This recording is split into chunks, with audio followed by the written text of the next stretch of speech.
भीड़ की चमक पर मत जाना, सच का वजन अनुभव से आता है और जो मेहनत से सवाल चुनता है वही परीक्षा में इतिहास बनाता है। सो नमस्कार मेरे प्यारे साथियों, झारखंड एकेडमिक काउंसिल यानी जैक बोर्ड 2026 कक्षा 10 गणित की तैयारी कर रहे सभी छात्रों के लिए आज का यह जो वीडियो है बहुत ही खास होने वाला है। भाई देखो, इस वीडियो में आपको देने वाला हूं एमसीक्यूज के जो टॉप सेलेक्टेड क्वेश्चंस हैं, ऐसे सवाल जिनका 99% चांस है कि या तो सीधे बोर्ड परीक्षा में आएंगे या फिर बिल्कुल उसी पैटर्न पर घुमा फिरा करके पूछ लिए जाएंगे। तो अब कुछ लोग सोचेंगे चैनल छोटा है छोड़ दो, लेकिन मेरे भाई चैनल छोटा हो सकता है पर अनुभव छोटा नहीं है। यकीन करो, यहाँ कोई हवा हवाई बात नहीं हो रही है। यहाँ होंगे पिछले वर्षों के क्वेश्चन, बोर्ड का ट्रेंड और वही सवाल जो पेपर में घुमा दिमाग घुमा देते हैं। तो अगर आप बोर्ड में अच्छा स्कोर करना चाहते हो, एमसीक्यूज में पूरे नंबर चाहते हो और परीक्षा से पहले सही दिशा में बढ़ना चाहते हो, तो भाई इस वीडियो को एक सेकंड भी स्किप मत करना, क्योंकि हो सकता है जो सवाल अभी स्क्रीन पर है वही सवाल परीक्षा हॉल में आपका इंतजार कर रहा हो। तो चलिए दोस्तों, बिना समय बर्बाद किए सीधे चलते हैं JAC board 2026 class 10 mathematics MCQs के सबसे खतरनाक और सबसे जरूरी सवालों की तरफ। तो चलिए सबसे पहला क्वेश्चन हम देखते हैं बच्चों। यहां पे देखिए सबसे पहला क्वेश्चन, 120 को अभाज्य गुणनखंडों के गुणनफल के रूप में लिखा जा सकता है तो कैसे। आपको करना क्या है, 120 को इस तरह से लिखना है। सबसे पहले अभाज्य संख्याएं होती हैं जो 2, 3, 5, 7, इसी तरह से हमको इनसे ट्राई करते रहना है, डिवाइड करते। ये 2 से डिवाइड हो जाएगा, 2 छके 12, और फिर उसके बाद 0 टाइप्स जाएगा। फिर 2 से अगेन हो जाएगा ये 30 बार में, फिर 2 से डिवाइड होगा 15 बार में, फिर 3 से डिवाइड हो जाएगा ये 5 बार में, फिर ये 5 से डिवाइड होगा 1 बार में। तो ये हमारे पास फैक्टर बन जाता है 2, 2 गुना 2 गुना 2 गुना 3 गुना 5। तो ये आप आंसर मिला लीजिए कि कौन सा ऑप्शन में है। 2 गुना 2 गुना 2 गुना 3 गुना 5 ऑप्शन नंबर सी में दिया हुआ है बच्चों, ये आपका सही हो जाएगा साथियों। बात करते हैं अगले क्वेश्चन की तरफ। इसी तरह से सेम पैटर्न पे मैंने सेलेक्ट करके रखा हुआ है, यहां से क्वेश्चन बाहर जाने का नाम भी बड़ा मुश्किल से लेगा।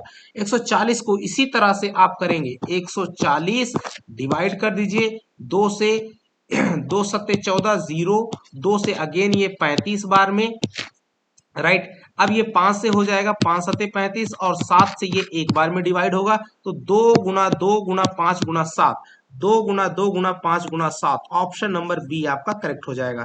तो चलिए 156 का अभाज्य गुणनखंडों का गुणनफल का रूप क्या होगा, इसको आप कमेंट बॉक्स में कमेंट करके बताइएगा कि इसका कौन सा ऑप्शन सही होगा। सभी का कमेंट आना चाहिए बच्चों, ये काफी इंपॉर्टेंट रहने वाला है क्वेश्चन। सारे के सारे सिलेक्टेड, टॉप सिलेक्टेड, एक को भी स्किप करना आपके लिए खतरनाक होगा।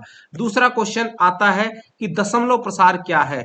तो जैसे यहां पर दिया हुआ 6/15 का दशमलव प्रसार, सबसे पहले क्या करना होगा ऐसे क्वेश्चन में, आपको देखना है जैसे 6/15 है तो इसको कौन सी संख्या से ये ऊपर नीचे डिवाइड हो रहा है। तो देखिए 3 से कट जाएगा, 3 दूनी 6, 3 5 15।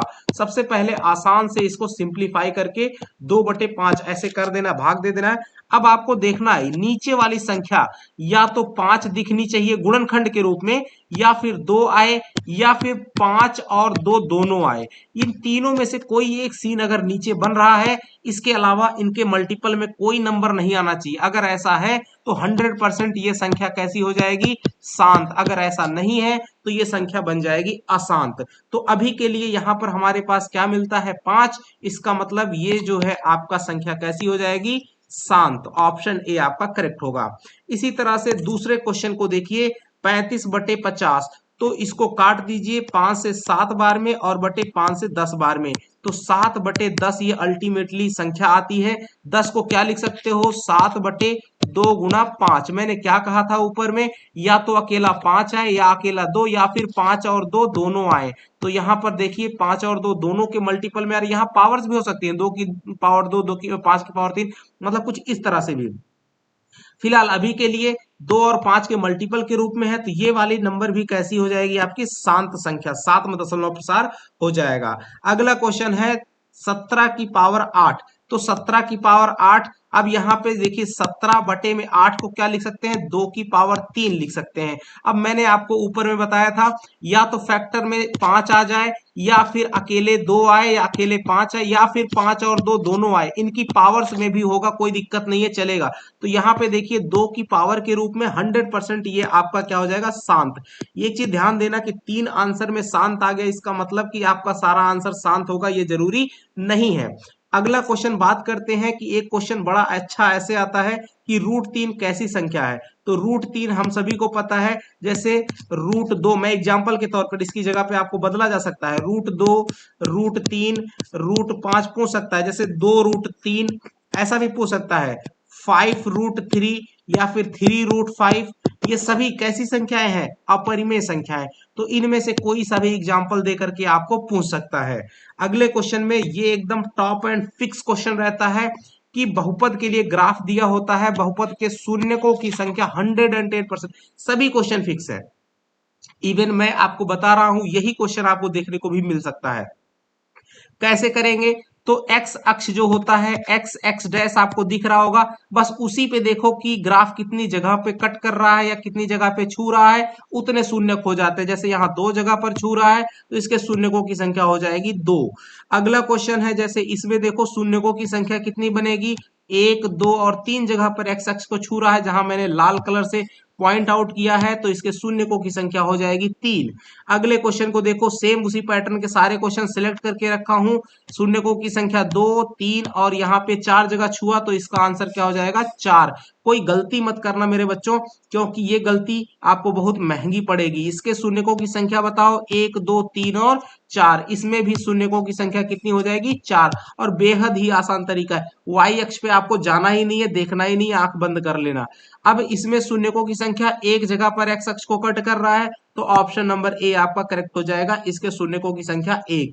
अगला क्वेश्चन है 4 नंबर में मैंने रखा है, 4 नंबर के इतना मतलब कि 4 नंबर पे जैसे मैंने रखा हुआ है, इसका मतलब है कि 4 नंबर की ये वैरायटी ऑफ क्वेश्चंस है। 4 नंबर पे आपको इस तरीके के क्वेश्चन देखने को मिलेंगे। देखिए इसमें से ये द्विघात बहुपद दिया हुआ है, इसके शून्यकों का योग इनमें से आपको चुन लेना है। तो शून्यकों का योग होता है बच्चों अल्फा प्लस बीटा बराबर -b/a। यहाँ पर a का मान कितना है, a बराबर 1 है, b का मान कितना है -7 और c का मान कितना है 12। तो -b/a, तो -7 बटे में a कितना है 1, माइनस माइनस क्या हो जाएगा प्लस का 7। ऑप्शन नंबर बी आपका करेक्ट हो जाएगा। अब इसमें बताओ, इसमें शून्यकों का योग कितना होगा, तो -b यानी कि माइनस माइनस प्लस का 8 और बटे में a यानी 8/3 शून्यकों का योग।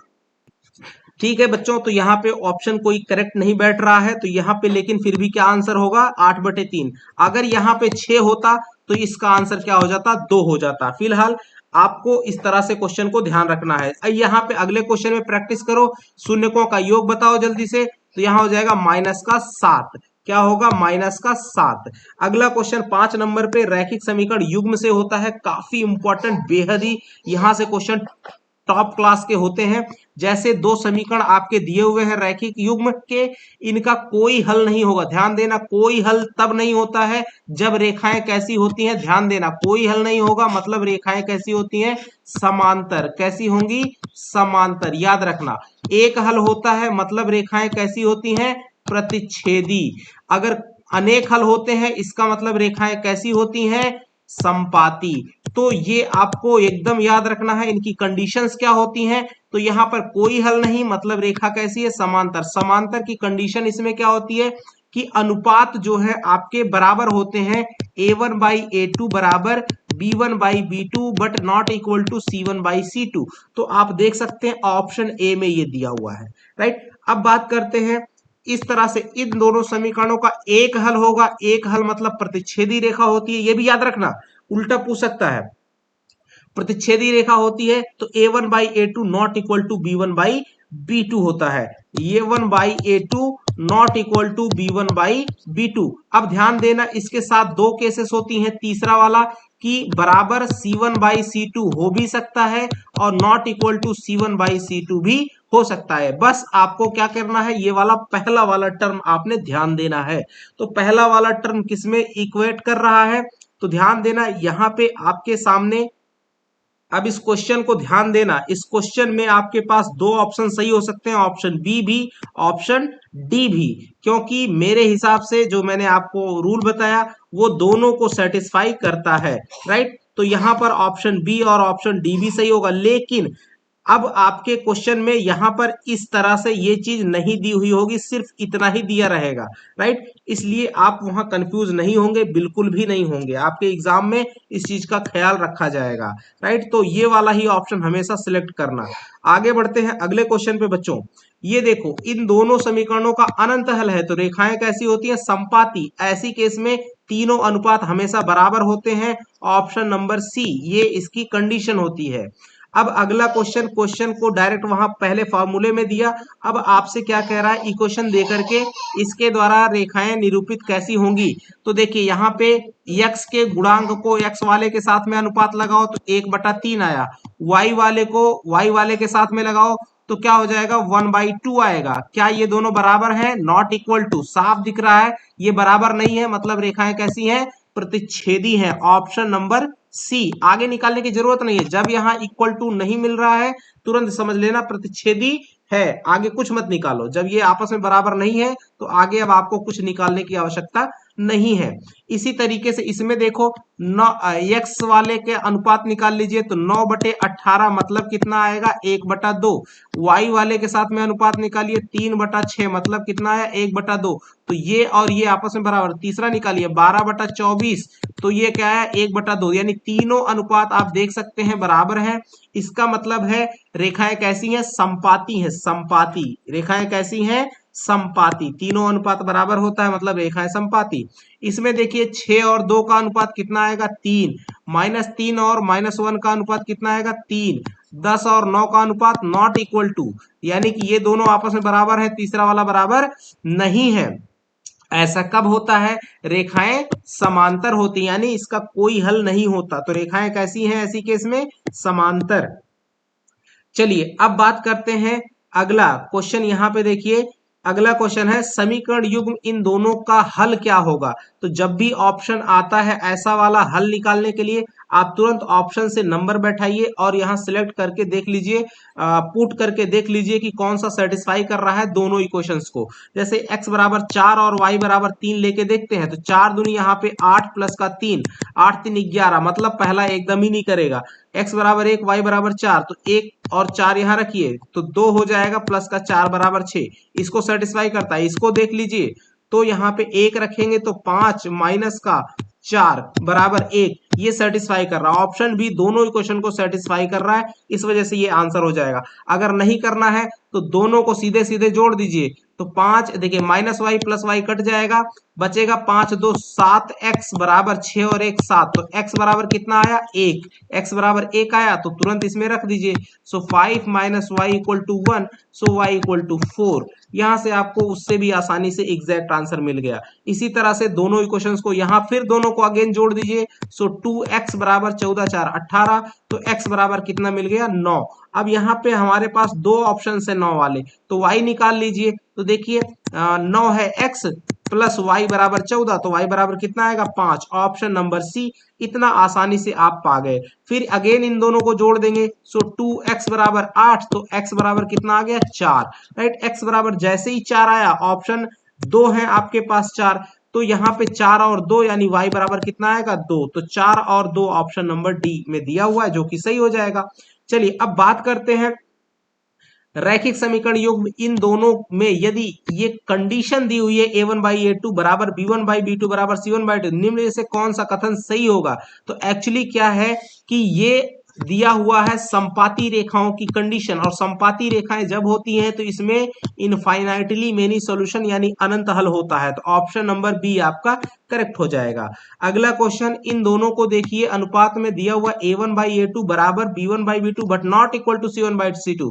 ऐसी केस में रेखाएं होती हैं बच्चों समांतर, और समांतर केस में हलों की संख्या होती है 0, राइट, यानी कोई हल नहीं। तो इसका क्या हो जाएगा, कोई हल नहीं होगा। चलिए बढ़ते हैं। अगर वीडियो ठीक ठाक लग रहा हो, दमदार लग रहा हो तो लाइक जरूर करना। मुझे पता है कि दमदार तो है ही, बहुत सारे ऐसे बच्चे होते हैं जिनको लगता है कि मैं फेक बता रहा हूं, तो उनके लिए यहाँ कोई स्कोप नहीं है। अगला क्वेश्चन, ये इन दोनों के लिए कंडीशन दी हुई है a1/a2 not equal to b1/b2 equal to c1/c2, जाहिर सी बात है ये प्रतिच्छेदी रेखा है, यानी कि अद्वितीय हल, अद्वितीय हल उसे बोलते हैं जब सिर्फ और सिर्फ एक हल होता है और उसके जैसा कोई और हल नहीं हो, यानी सिंगल हल होता है, एक ही सॉल्यूशन रहता है, उसी को हम लोग यूनिक सॉल्यूशन बोलते हैं, राइट। तो याद रखना अद्वितीय हल मतलब एक हल की बात करता है। अगला क्वेश्चन है 8 नंबर पे टाइप का, वेरी वेरी इंपॉर्टेंट, की आकांक्षा में भी कई बार क्वेश्चन पूछा गया है। इस निकाय के अद्वितीय हल, अद्वितीय हल होने का मतलब क्या बच्चों, कि एक हल है, यानी a1/a2 बराबर नहीं होता है b1/b2 के। तो यहाँ पे कंडीशन लगा दीजिए, a1 कितना है 4/2 बराबर नहीं होगा p बटे में 2, 2 से 2 कट जाएगा, so 4 not equal to p, यानी कि p does not equal to 4। ये आपका ऑप्शन सही हो जाएगा, जिसमें दिया हुआ है सी वाले ऑप्शन में दिया हुआ है p does not equal to 4, right. तो इस तरह से आपने क्वेश्चन, अगला क्वेश्चन है कौन द्विघात समीकरण है, एकदम कोई भी इतर नहीं जाएगा। तो साफ साफ देखिए यहाँ पे एक्स स्क्वायर इधर भी आएगा, यहाँ भी है, कट जाएगा, तो ये द्विघात समीकरण नहीं होगा। इसमें भी एक्स स्क्वायर आएगा, यहाँ यहाँ पे है, तो ये भी द्विघात समीकरण नहीं होगा, रैखिक बनेगा, पहला वाला भी दूसरा भी रैखिक। यहाँ पे ये सी वाले में द्विघात समीकरण रहेगा, क्योंकि एक्स स्क्वायर बचा रहता है, राइट। ये क्यूबिक हो जाता है चौथा, इसी वजह से द्विघात समीकरण नहीं है। कौन द्विघात समीकरण नहीं है, अगला क्वेश्चन है इसमें, देखिए फिर अगेन आपको देखना है। तो पहला वाला है, दूसरा वाला एक्स स्क्वायर यहाँ पे बनता है, यहाँ एक्स स्क्वायर, ये नहीं है, ये वाला नहीं, और नहीं पूछ रहा है, इसका मतलब बी वाला ऑप्शन आपका करेक्ट हो जाएगा बच्चों। तो इस तरह से आपने क्वेश्चन को सॉल्व करना है। अब अगला क्वेश्चन है 10 नंबर पे, क्वेश्चन किस तरह का दिखेगा, x square plus 7x plus 6, इसके मूलों की प्रकृति आपने बतानी है। तो डी का मान निकाला जाता है बच्चों, बी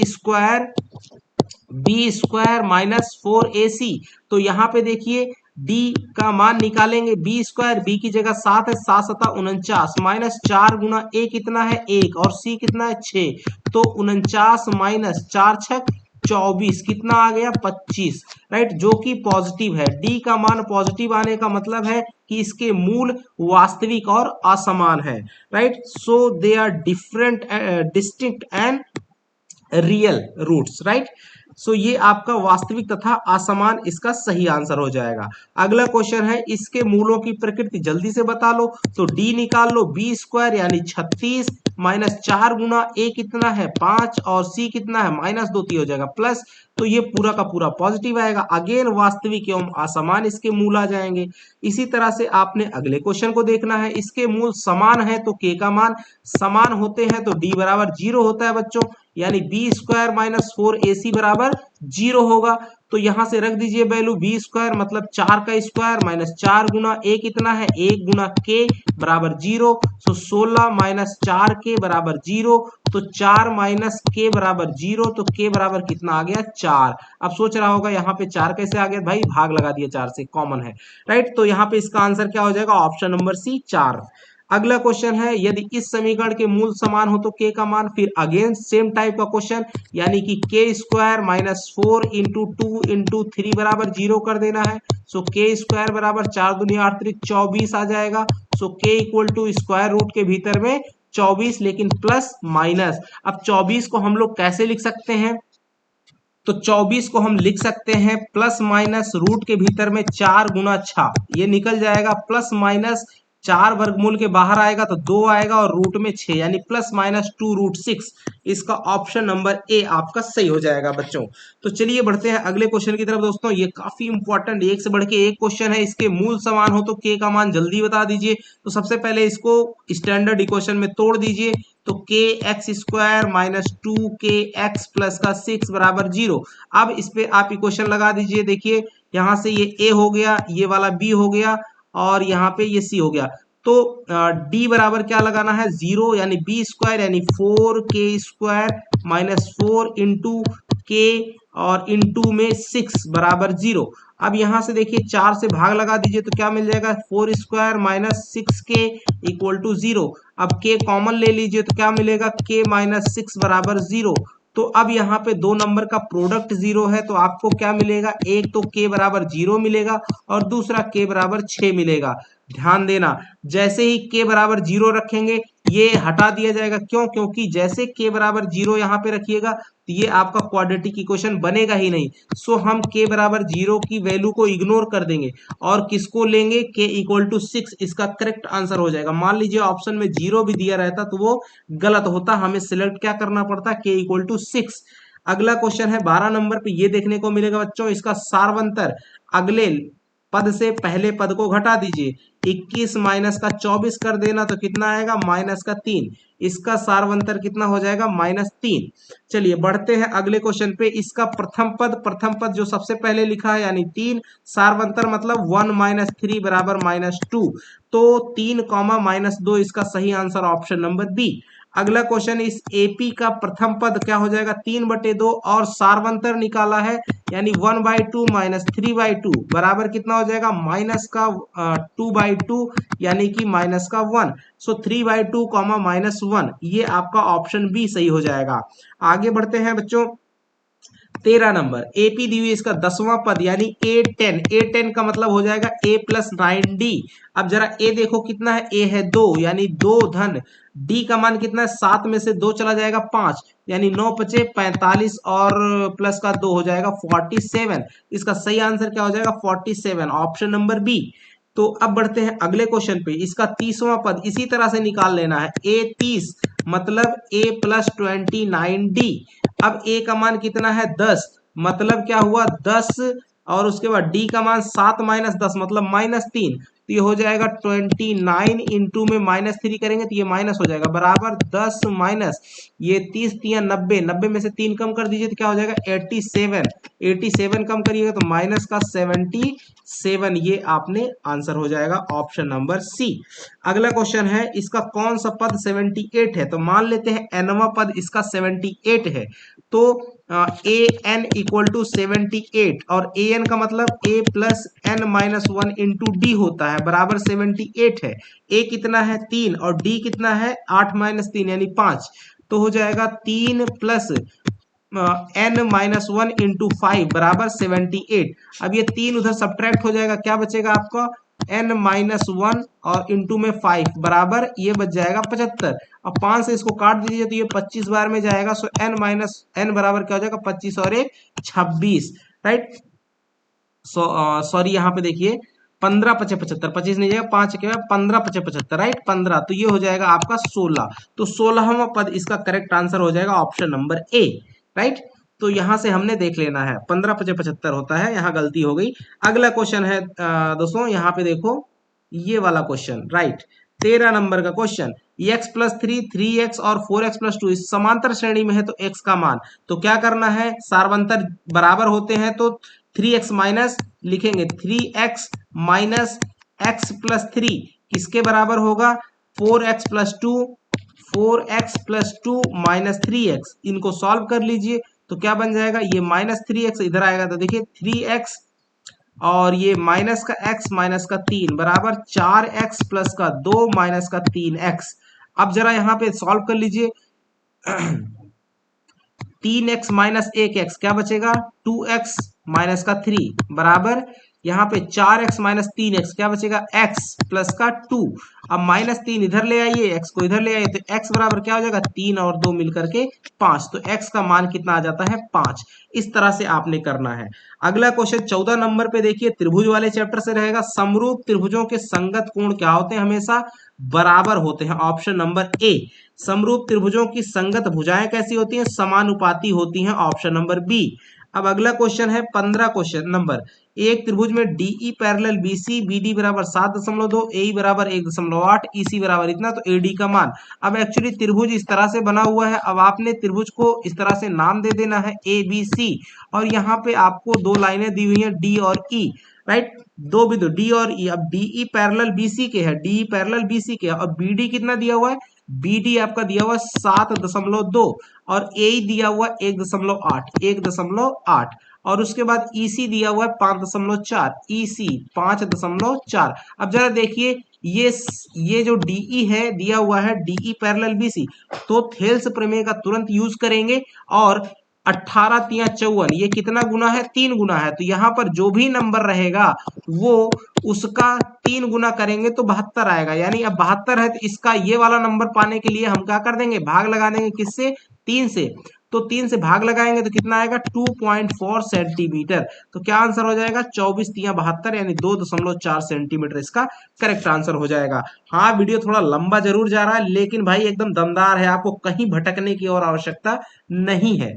अगला क्वेश्चन है 16। एक त्रिभुज एबीसी में यदि ए बी बराबर 6√3, ए सी बराबर 12, बी सी बराबर 6 तो कोण बी। अब जरा ध्यान दे देना है, ए बी, ए सी और बी सी इनमें क्या रिलेशनशिप है? तो जरा हम देखेंगे, ए बी का स्क्वायर, ए बी का स्क्वायर प्लस बी सी का स्क्वायर अगर कर दें तो कितना आता है? ए बी का स्क्वायर मतलब 36, 36 गुणा 3, 36 गुणा में 3 प्लस बी सी का स्क्वायर कितना है? 36। अब बराबर कितना आएगा? 36 कॉमन ले लीजिए तो 3 और 1 4 हो जाएगा, 36 गुणा 4 आ जाता है।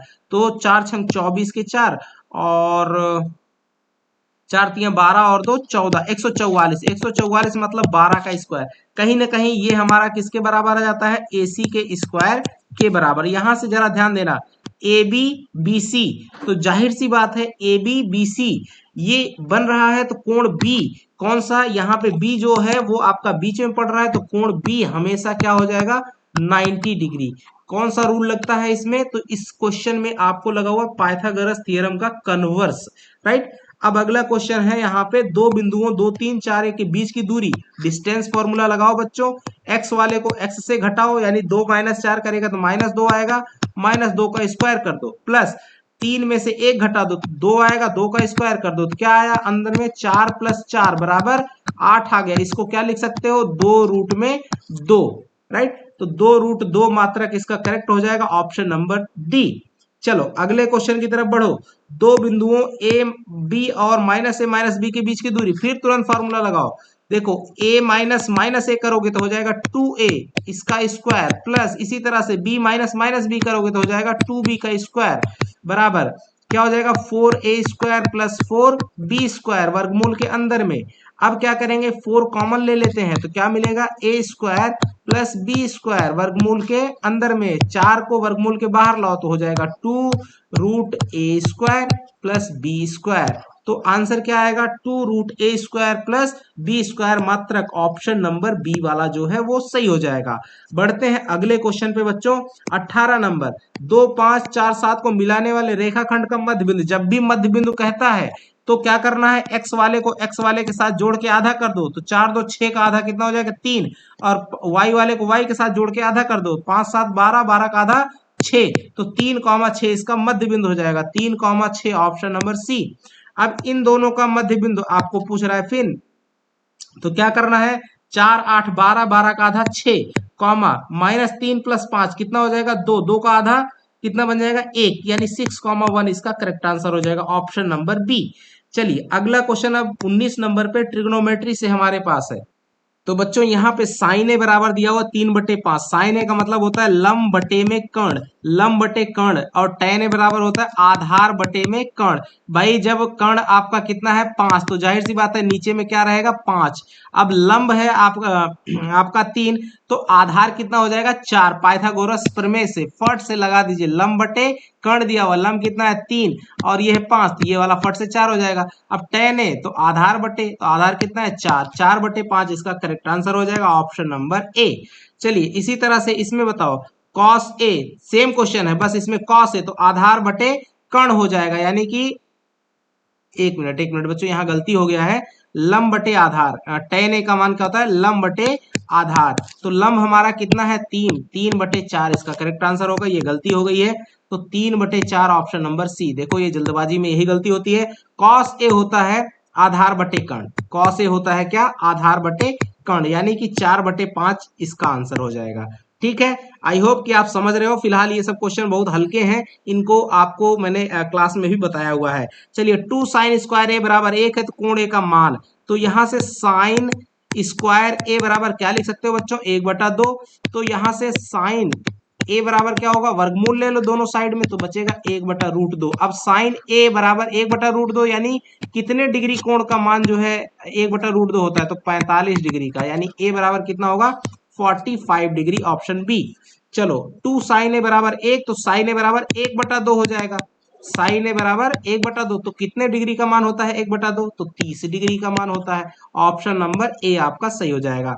अब अगला देखो, 2 साइन ए बराबर साइन 2a हो तो एक किस कोण ए जो है इसका मान क्या होगा? अगर ये समीकरण सेटिस्फाई, तो कोण ए सिर्फ और सिर्फ 0 डिग्री के लिए सेटिस्फाई होगा, राइट। तो ऑप्शन नंबर सी, यानी साइन 0 0 हो जाएगा, इधर भी साइन 0 0, 0 बराबर 0, बाकी किसी के लिए बराबर नहीं होगा। अगला क्वेश्चन, cos 48 माइनस साइन 42, जब भी आप इन दोनों कोणों को जोड़ें और उनका योग 90 डिग्री हो रहा हो और ये माइनस में लिखे हो, तो 100% इसका आंसर 0 आएगा। रट करके रख लो बच्चों, कुछ भी याद करने सब कुछ और कुछ याद करने की जरूरत नहीं है, हमेशा इसका आंसर 0 होगा। और अगर यही डिवाइड में लिखा हो, यानी कि जैसे ऐसे लिखा हो cos 48 डिग्री बटे में साइन 42 डिग्री, इन दोनों कोणों का योग 90 है, तो हमेशा इसका आंसर 1 आता है। एकदम फिक्स क्वेश्चन है। ये क्वेश्चन का मान देखो 9 है, यहां लिखा हुआ है सेक स्क्वायर ए माइनस टेन स्क्वायर ए, तो 9 कॉमन ले लिया, तो इस तरह से ये बना सेक स्क्वायर ए माइनस टेन स्क्वायर ए। अब यहाँ पे क्या होता है, ये होता है 1, तो 9 गुना 1 यानी कि 9, इसका सही आंसर क्या हो जाएगा 9। चलो अब अगले क्वेश्चन पे बढ़ते हैं बच्चों। यहाँ पे भूमि के एक बिंदु से जो मीनार के पाद बिंदु से 30 मीटर की दूरी पर, ध्यान देना ये मीनार है, भूमि पर ये बिंदु है, 30 मीटर की दूरी पर है। मीनार के शिखर का उन्नयन कोण 30 डिग्री है, ये मीनार का शिखर है, 30 डिग्री का उन्नयन कोण है। अब आपसे पूछ रहा है मीनार की ऊंचाई, मान लिया h है, तो h बटे में 30 बराबर क्या लगा देंगे tan 30 डिग्री। tan 30 का मान क्या होता है, h by root sorry h by 30 equal to tan 30 का मान 1/√3। तो यहाँ पे h बराबर 30 बटे √3, तो क्या आ जाएगा 10√3, ये आपका आंसर आ जाएगा 10√3 मीटर। अब सोच रहा होगा कुछ बच्चा कि 30 बटे √3 कैसे कट गया, तो 30 को लिख सकते हैं 10 गुना 3 बटे √3। अब √3 3 को लिख सकते हो √3 गुना √3, और बटे में √3 रहेगा तो भाग देने पे क्या आएगा सिर्फ √3। तो इस तरह से ये कट करके √3 आता है, तो आंसर आएगा 10√3।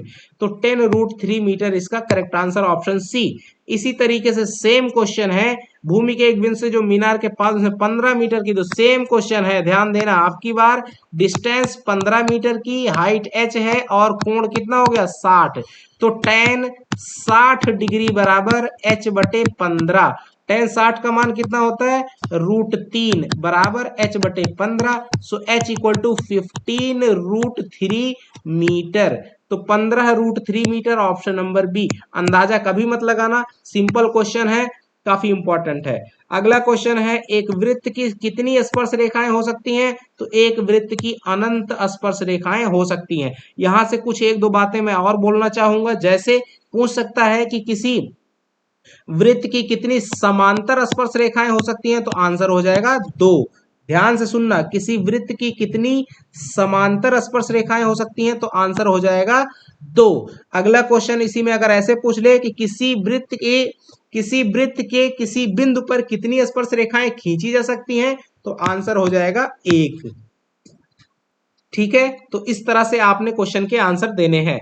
अगला क्वेश्चन है, टीपी टीक्यू ओ केंद्र वाले किसी वृत्त पर दो स्पर्श रेखाएं इस प्रकार है कि पीओक्यू 110 डिग्री है, तो पीटीक्यू यहाँ पे इस तरह से आपको सर्कल दिया हुआ है, सर्कल में दो स्पर्श रेखाएं ऐसे खींची हुई हैं, टीपी और टीक्यू। तो ये टी है, ये पी है और ये क्यू है, ये सेंटर ओ है, इस तरह से इनको मिला दिया गया है। और कह रहा है कि पीओक्यू के बीच 110 डिग्री कोण है। चूंकि ये 90-90 पे बनाती हैं स्पर्श रेखाएं और त्रिज्याएं आपस में 90 डिग्री पे होती है, तो यहाँ पे कोण जो बन रहा है पीटीक्यू या ये वाला कोण का मान कितना होगा, तो ये 90-90 180, तो ये 110 है, तो ये वाला कितना हो जाएगा 70 डिग्री हो जाएगा, ऑप्शन नंबर बी। चलो अगला क्वेश्चन है, काफी इंपॉर्टेंट, किसी वृत्त का परिमाप क्या होता है 2πr बराबर किसके है और क्षेत्रफल यानी कि पाई आर स्क्वायर के बराबर है। तो आर से आर कट गया, पाई से पाई कट गया, तो आर बराबर कितना आ जाता है हमेशा और हमेशा 2 मात्रक आता है, ऑप्शन नंबर ए। काफी इंपॉर्टेंट क्वेश्चन। अगला क्वेश्चन है, एक घोड़ा 7 मीटर लंबी रस्सी से घास के मैदान में बंधा है, उस भाग का क्षेत्रफल क्या होगा जिसमें घोड़ा घास चर सकता है। तो 7 मीटर लंबी रस्सी से बना है, यानी ये इसकी रेडियस हो जाएगी। अब इसी के चारों तरफ आपको गोल गोल वो घूम सकता है, तो यानी पाई आर स्क्वायर जो एरिया होता है वृत्त का, उतना वो घास खा सकता है। तो 22/7 गुणे आर कितना रखेंगे, 7 गुना 7, 7 से 7 कट जाएगा, 22 सत्ते 154 सेंटीमीटर स्क्वायर इसका सही आंसर हो जाएगा, ऑप्शन नंबर ए। यहाँ सेंटीमीटर नहीं, यहाँ मीटर में दिया हुआ है तो मीटर स्क्वायर रहेगा, यहाँ पे इसको करेक्ट कर लेना। अगला क्वेश्चन है, दो गोलों के आयतनों का अनुपात यानी V1 अनुपात V2 दिया हुआ है 64:27, तो गोलों के आयतनों का अनुपात, तो 4/3 पाई आर क्यूब और बटे में 4/3 पाई R2 क्यूब। तो इस तरह से करने पे ये कट जाता है, तो क्या मिलेगा, R1/R2 का क्यूब। R1/R2 क्यूब कितना दिया हुआ, 64/27, तो यहां से R1/R2 कितना हो जाएगा, क्यूब रूट ले लो, तो ये 64 का क्यूब कितना हो जाएगा, क्यूब रूट कितना होगा, 4, 4 चौक 16 चौके 64, 4/27 का 3। अब हमको चाहिए पृष्ठीय क्षेत्रफल, पृष्ठीय क्षेत्रफल हो जाता है पाई आर 4 पाई आर स्क्वायर, तो आर स्क्वायर R1 स्क्वायर बटे में R2 स्क्वायर, तो ये वैल्यू क्या हो जाएगी, इसका वर्ग कर देंगे, यानी 16/9। आंसर क्या हो जाएगा, 16:9, ऑप्शन सी। अगला क्वेश्चन है, सबसे बड़े बांस की लंबाई बताओ जो 12 मीटर, 9 मीटर और 8 मीटर ऊंचे कमरे में रखी जा सकती है। इसमें क्या होता है, सबसे पहले इनका क्या कर लेना, वर्गमूल ले लेना है और सबका वर्ग करके जोड़ देना है। 12 का स्क्वायर 144 प्लस 9 का 81 प्लस 8 का 64, सबको जोड़ दो बच्चों। तो यहाँ पे देखो क्या आएगा, 144 64 81, तो यहाँ पे 4 और 1 5, 4 9 हो जाएगा, और यहाँ पे बचता है 6 8 6 14, 14 दूना 28, 289, ये आपका हो जाता है स्क्वायर रूट निकालेंगे तो कितना आता है, 17 मीटर, राइट। ये किसका स्क्वायर रूट है, 17 का, तो सही आंसर बी। अगला क्वेश्चन है, माध्य माध्यक और बहुलक, माध्य माध्यक और बहुलक के बीच में सही संबंध कौन सा होता है। तो ध्यान देना, मीन, मीडियन, मॉड, राइट, 1 3 2, इस तरह से हमने याद रखना है, सॉरी 1 3 2, 1 3 2, 3 टाइम्स माध्यिका, 3 टाइम्स माध्यिका बराबर। अब मीन के साथ में कोई हमारा नहीं रहता है, तो यहां पर इसको थोड़ा करेक्ट कर लेना। ये अनुपात जो होता है इसको फिर से देखो, ये होता है मीन यानी कि माध्य, माध्य माध्यिका बहुलक। नंबर से याद करेंगे, ये 2, ये 3, ये 3 और ये 1 होता है। तो माध्यिका किसके साथ में, 3 के मल्टीप्लाई में, माध्य किसके साथ में, 2 के मल्टीप्लाई में रहता है, और बहुलक सिंगल अकेला रहता है। तो क्या होता है, बहुलक बराबर आप ऐसे कह सकते हो 3 टाइम्स माध्यक। तो 3 टाइम्स माध्यक कितने कितने में है, ए में भी है, बी में भी है। अब आप बात करते हैं बहुलक के साथ में कोई नंबर नहीं रहेगा, तो ध्यान देना, इसमें जो रिलेशन है 3 टाइम्स माध्यक बराबर बहुलक प्लस 2 गुना माध्य, ये आपका ऑप्शन बी वाला करेक्ट आंसर है। इसको कहीं पे लिख करके याद भी रख लेना अपने हिसाब से। अगला क्वेश्चन है, 5 6 8 9 x का तथा 13 का माध्य 10 हो तो x का मान, तो क्या करना है, इन सभी को जोड़ लेना है। 6 5 11, 11 और 9 हो जाएगा 20, 8 28, 28 प्लस का x प्लस का 13 बटे में कितनी संख्याएं हैं, 1 2 3 4 5 और 1 6, 6 बराबर कितना है आपका 10, माध्य दिया हुआ तो बराबर कर लेना है। इसको क्रॉस मल्टीप्लाई कीजिए तो 28 और 13 कितना हो जाएगा, 8 3 11 का 1 2 1 3 1 4 और प्लस का x बराबर 60, तो x बराबर कितना आ जाएगा 60 और माइनस का 41, इसको सब्ट्रैक्ट कर देंगे तो कितना आएगा, ये आ जाएगा 19, तो x बराबर कितना आएगा 19, ऑप्शन नंबर बी। अब अगला क्वेश्चन है, इसमें इसका बहुलक पूछ रहा है, तो बहुलक वो होता है जो नंबर सबसे अधिक बार आता है। तो 2 देखिए, 1 बार, 2 बार, 3 बार और 4 बार, यहाँ 5 बार, तो 2 सबसे ज्यादा 5 बार आया है, तो इसका बहुलक क्या हो जाएगा 2। अगला क्वेश्चन है 28 नंबर, कई बार आपको सिंपल तरीका बताया मैंने, क्या करना है, माध्यिका निकालने के लिए सबसे पहले आपको इसको क्रमागत रूप से बना लेना है, यानी बढ़ते क्रम में लिख लेना है। सबसे पहले सबसे छोटी नंबर इसमें लिखो 7, सबसे छोटा नंबर 7, उसके बाद क्या आएगा 8, 8 लिख लिया, उसके बाद 9 आएगा तो 9 लिख लिया, फिर उसके बाद 10 आएगा तो 10 लिख लिया, उसके बाद 11 आएगा तो फिर 11 लिख लिया, फिर 11 के बाद में 12 आएगा तो 12 लिखा, और फिर 15। एक बार देख लेना, 1 2 3 4 5 6 7 है, 1 2 3 4 5 6 7 हो गए। अब एक नंबर आगे से काटो, एक पीछे से, एक आगे से, एक पीछे से, एक आगे से, एक पीछे से, जो बच जाए वही आंसर हो जाएगा। 10 बच गया है, मतलब 10 आपकी माध्यिका। अगर यहाँ 2 नंबर बचते तो दोनों को जोड़ के आधा कर देते, वो आंसर हो जाता। चलिए अगला क्वेश्चन है बच्चों, देखिए निम्नलिखित में से कौन किसी घटना की प्रायिकता नहीं हो सकती। तो किसी घटना ई की जो प्रायिकता होती है वो हमेशा 0 और 1 के बीच में होती है, यानी कभी नेगेटिव नहीं हो सकती, ना तो 0 से छोटी हो सकती है, ना तो 1 से बड़ी हो सकती है। तो ये 1 से छोटी है इसलिए सही है। ये देखो नेगेटिव कभी नहीं हो सकती, प्रायिकता ऋणात्मक कभी नहीं होती, तो ये आपका बी आपका सही हो जाएगा। अगला क्वेश्चन है, इनमें से कौन सी किसी घटना की प्रायिकता नहीं हो सकती। तो जरा ध्यान देना, जो ऑप्शन इसमें घटना की प्रायिकता नहीं हो सकती, तो एक से बड़ा मान कौन सा है, बी वाला है, ये आपका एक से बड़ा मान है, इसलिए ये प्रायिकता नहीं हो सकती। अब जरा ध्यान देना, 0 कब हो सकती है प्रायिकता, जब अनिश्चित घटना हो, राइट। और 1 कब हो सकती है, जब आपकी निश्चित घटना होती है। यहाँ क्वेश्चन है निश्चित घटना की प्रायिकता का मान कितना होता है, तो 1 होता है। और अनिश्चित घटना की प्रायिकता का मान कितना होता है बच्चों, तो अनिश्चित घटना की प्रायिकता का मान होता है 0। तो जितने क्वेश्चन बच्चों मैंने आपको बताए हैं ये एक से बढ़कर के एक है। मुझे पक्का यकीन है कि ये आपको एग्जाम में 30 में 30 नंबर जरूर दिलाएंगे। तो बाकी जो क्वेश्चंस हैं वो भी आपको जल्दी मिलेंगे, और जो अपलोडेड वीडियोस हैं उनको आप जरूर देख करके एग्जाम में जाइएगा, ये बहुत ही मददगार साबित होंगे आपके परीक्षा में। तो मिलेंगे अगले वीडियो में, तब तक के लिए नमस्कार, जय हिंद बच्चों।